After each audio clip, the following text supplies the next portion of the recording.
We're back. We're in Los Angeles. My first guest tonight received an Oscar for Good Will Hunting and has also starred in such films as Armageddon and Shakespeare in Love. His latest movie, Dogma, opens this Friday. Let's take a look. Man, now here's what I don't get about you, man. Why do you feel the need to come to this place all the time? Oh, my friend, because this is humanity at its best. Look at them. All that anger, all that mistrust, all that unhappiness. Forgotten for that one perfect moment when they get off the plane. See those two? What that guy doesn't know is that the girl cheated on him while she was away. She did? Twice. Nice. It doesn't matter right now, because they're just both so relieved to be with one another. I like that. Please welcome Ben Affleck.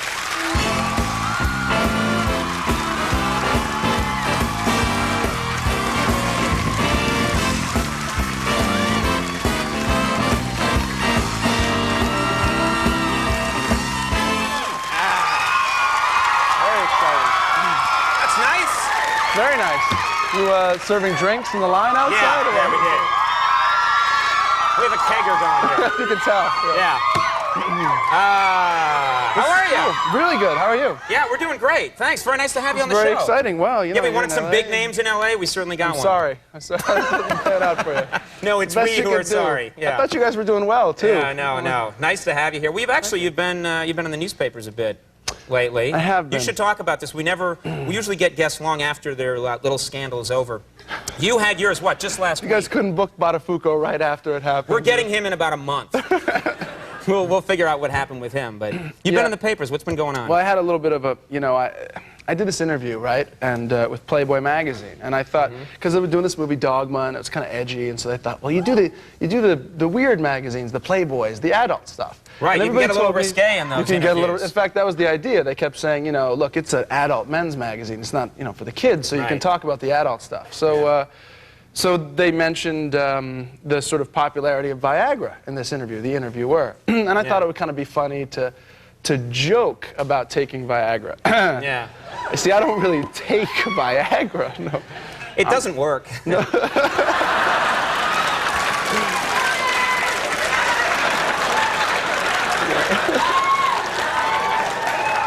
Or so me. I'm told. Well, thank you.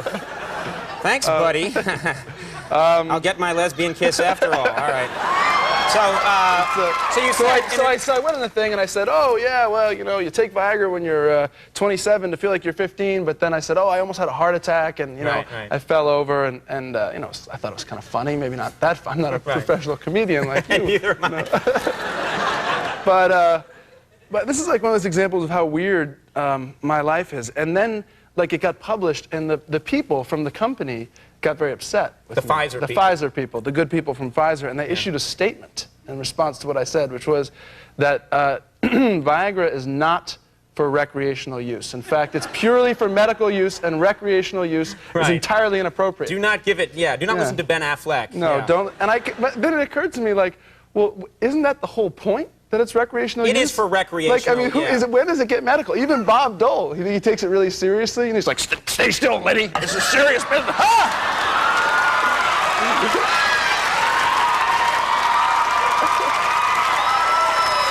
a minute. You just ruined our cool LA set. Our set is made of spun sugar. It's melting now. It's, No, but, they do. I've heard stories that they hand Viagra out in clubs here. I don't know if that's true, that if you go to certain clubs, they hand it out. It'll be a dessert topping in like a year. You can get that with the coffee, you know what I mean? Put some Viagra on my Frogurt. Let's talk about... They weren't that pleased with me, really. No, don't worry. Did your parents get upset about this? I always worry about what my parents are going to see. Yeah, see, I have a problem with that, where I don't think about it. I do the interviews, and I think it's like me and the guy, and we're kind of talking and hanging out, and then I got this email, because my mom discovered the email, you know what I mean? And she's like, I love the email. You can write the letters, And so I get the email from my mom, and then I got this email the other day where subject line was just Playboy interview. And it occurred to me that maybe it wasn't the best idea to be talking about, maintaining and achieving erections in the interview that my mom was doing. But then the note from her was like, it's really a nice interview. You're so funny and very charming. I thought, that's a mom, right? Yeah, she's got to stand by you. Me. Yeah, she does. I'm sorry about the problem. She should be proud that you're trying to deal with it. Now, Dogma. Let's talk about Dogma because you did this with your good friends Matt Damon, of course, Kevin Smith. These are good. Very cool people. Yeah. These are pals of yours. I was thinking if you're doing a movie with friends like that, does the set, is it a lighter atmosphere? Do you goof around? Yeah, it's definitely a lighter atmosphere. I mean, one of the nice things is, like, you know, I know Matt, I did a bunch of movies with Kevin, and then, but then there are people that I didn't know, you know what I mean, who you get a little bit sort of more nervous about, like Chris Rock, who I've always been a fan of Chris Rock, and he's very funny. So I thought I'd, you know, like, try and see if Rock had a sense of humor in real life. Because if you noticed that, you must meet a lot of comics and stuff, and you think, hey, this guy's really funny, and then you kind of meet him, and you try to throw a joke at him. And in person, a lot of comedians are, like, sort of self-hating and quiet. Yeah, they take it really seriously, and you say something you think is kind of funny, and they're like, yeah, man. Yeah. You know, and so I figured... I thought I was very nice to you backstage. I thought you... Yeah. But, so You're going down, Affleck. You better do my show, that's right. Yeah. But, so I went up to Rock, and I said, hey, Chris, you know, and we were kind of talking, and then halfway through the conversation, I was like, you know, I got to go use the phone. You think I should dial 1-800-COLLECT? Did he like that? He did like it. He went for it. Turns out he had a sense of humor. He's like, yeah, that's funny. I like your Chris Rock, yeah. Yeah, I do a good Rock. You've done the big budget films. I have, yeah. Like Armageddon. You've also done the movies with practically no budget. What's it like going from one to the other? You're on a movie where they put $800 billion into it, and then you're on a movie that's like $13,000. The main difference, well, the really lowest budget movie I did was Chasing Amy, which was Kevin Smith's movie about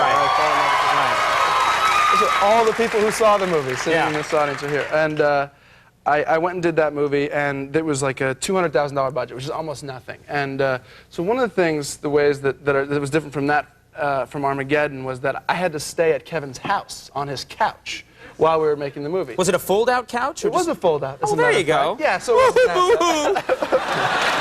was a fold-out couch. But one of them, you get to learn things about people. I actually prefer that experience. For example, the other woman in the movie at the time was dating Kevin. And the nice thing that I got to learn about him during the course of my stay there was that when special time happens, the Moonlighting soundtrack goes on.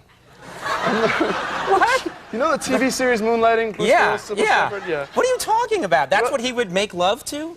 Evidently. I mean, it wasn't like... Not like Barry White or... No, he would throw on Moonlight. And it's not just the theme song, it's like songs inspired by the television series. You know what I mean? So you always knew when Moonlighting came on that maybe don't go knocking on the door because that was friendly time. I used the Chitty Chitty Bang Bang soundtrack.